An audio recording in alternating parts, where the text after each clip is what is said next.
ไปดีเด้อพี่น้องเขาจีเลยเด้อนี่มันมื้อเติร์สเดย์เด้อมื้อนี้เติร์สเดย์เดย์กินข้าวจีกินข้าวจีกับกาแฟค่ะกาแฟแล้วไหวไหมอืมจีทอดไข่ก่อนโซ่ไว้อย่างนี้ก็ดีกินกับกาแฟอันนี้อืมตัวกินกาแฟตอนแรกเด้อพี่น้องเด้อมาเด้อกะสีมาเด้อหนูหน้ากินน้ำมะสาวมาเด้อมาขู่ๆก้นกินข้าวจีซาวตะคามเห็ดคนเป็นโมนี่ เอาอันนั้นมาใส่ก่อนเอาน้ำมาใส่จอกก่อน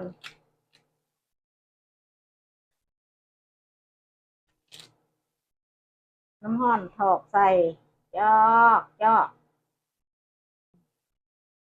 ใส่ลายแล้วมันก็สิบหวานก็ไม่ต้องใส่ลายใส่สำนี่แหละสำนี่แล้วก็โคนอืม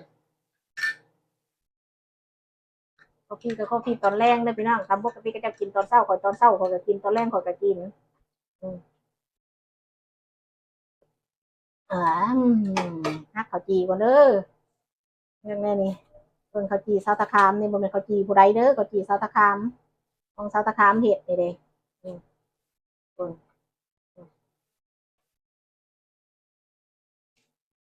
เจ้าเห็น เราจะคามเห็ดกะจีโอ้ยฮอดพี่น้องเอ้ยอุ้ยฮอดอืมกะจีเราตะคามเห็นนี่แหละของเราตะคามมันนุ่มนวลกะจีเราตะคามงางใช่ออกก็ก็เลยว่าคอยว่าเอาบางที่ยังเป็นกะจีกะจีเราตะคามไม่ต้องเป็นอย่างที่มันของไผ่ไปเห็ดกับไหวบอกของเราตะคามเห็ดอืมออกเข้มสีเข้มจะหลอดอยู่พอแซ่บๆ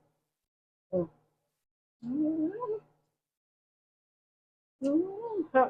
กะจีเอ้ยป้าเอ้ยแดงโค้งเอ้ย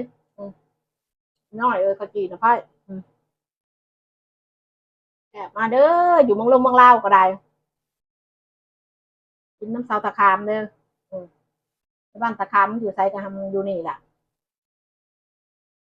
อืมอารมณ์กูจะหมดอารมณ์บริการที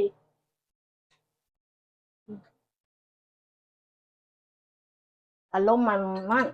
อารมณ์กูดูดของกินกูอืมแซ่บไปน้องเอ้ยอืมก็เบิ่งจะยังเบิ่งอืมอืมก็เบื่อบอกก่อนว่าเอาละจีชาวตะคามอืมอืมอืมอืมอืมแซ่บไปน้องเด้อโอเคได้อยู่ดีไม่แห้งกับกูทุกคนจีชาวตะคามนี่นะอืมอืมกรอบนอกนุ่มในอืมอืม 拜拜。